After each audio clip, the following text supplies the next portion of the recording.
Hey guys, welcome back to the channel. Sorry if I've been absent as usual, work's still kidding me on all that stuff, but I'm trying to catch up on uploads as best as I can. So anyway, figured I'd just get you guys another deck profile. This time it's on Salamangreats, one of my personal favorite decks right now.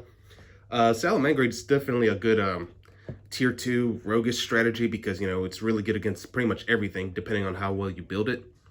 We still got Emancipator, we got Eldritch, we got Dogmatica now, and even Infernoble Knights, so you got to be careful how to deal with those matchups, and yeah, it's just it gets crazy.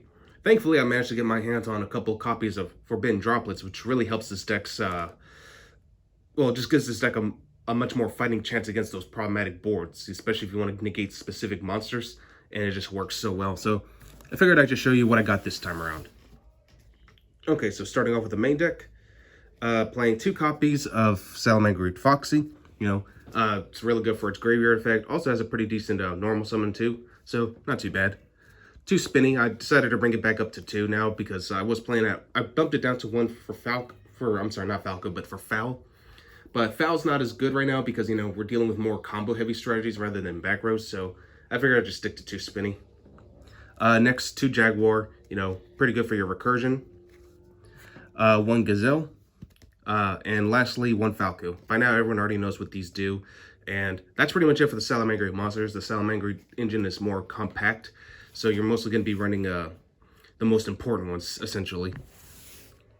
Alright, moving on. We got 3 copies of Lady Debug. It searches out all your salad cards or any other Cyberse monster except Parallel Exceed, sadly. But it's fine.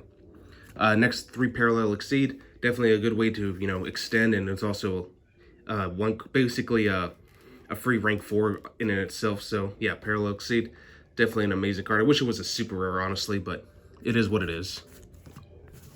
All right, for hand traps, I'm running 3 copies of Ash Blossom, 3 Nibiru, definitely great going second in case I lose the dice roll, 2 Effect Veiler, and I'll go and throw it out here pretty early, 3 copies of Infinite Impermanence.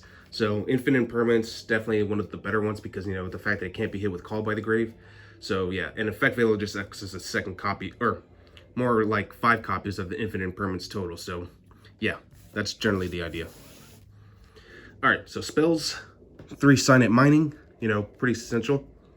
2 Will, I didn't feel like 3 was needed. 3 felt like a brick. I decided to bump Pot of Desires to 2 now because I had to make room for some other cards.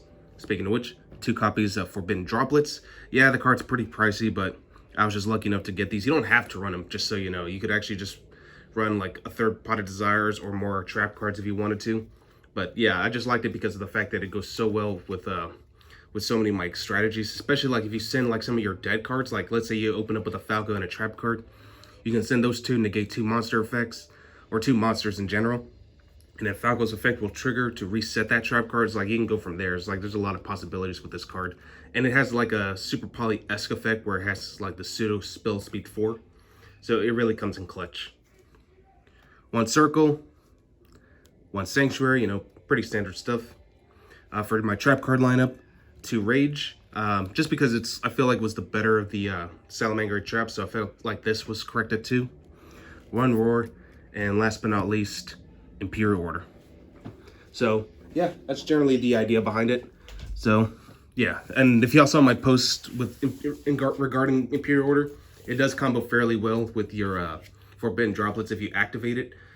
So if you already have Imperial Order out, you could literally send it for cost to activate your droplets, and the effect will still resolve. Anyway, moving on. Extra deck, 3 Balinks. 3 Sunlight Wolf. The Ultra Rarity does look quite nice, I'm not going to lie. It's more shiny. Next, 2 Heatleo. New addition, 1 Splash Mage. I took out Nightmare Phoenix. 1 Update Jammer, of course. Transcode Talker. 1 Axis Code Talker. If you don't have access to this card, you can also run Topologic Zero Boros. Zero Boros is insane this format, especially now that it got its fixed text. It's definitely a lot more broken than it already was. And then 1 Appaloosa. It's getting a reprint in the tints and in the gold sets. So yeah, Appaloosa should be a lot more obtainable now, so don't panic. And for rank 4s, I'm running Baguska and Abyss Swirler. If you still like to run the Rafflesia route, you could still run you could play Trap Checks Rafflesia. it's still a great card. And honestly, I might go back to that build eventually, but I kind of like it the way it is for right now. So yeah, that's just my preference, honestly. All right, for the side deck, it's a little bit more self-explanatory. 3 Phantasme, 3 no material, mainly for the Numeron decks, but it's also really good against some of the other decks, especially like Adamantipeter. You target their tuners, they can't really utilize them, and they'll have to, and they can't even link up with them either. So it's like, yeah, like no material is kind of annoying if you know how to time it correctly. 3 Cosmic Cyclone, also against the Adamantipeter matchup, goes in match. And last but not least, 3 Evenly Match. And just so you know, no material also works really well against the Numeron decks, because when they play Numeron Calling, they're most likely going to only summon 3 of those monsters.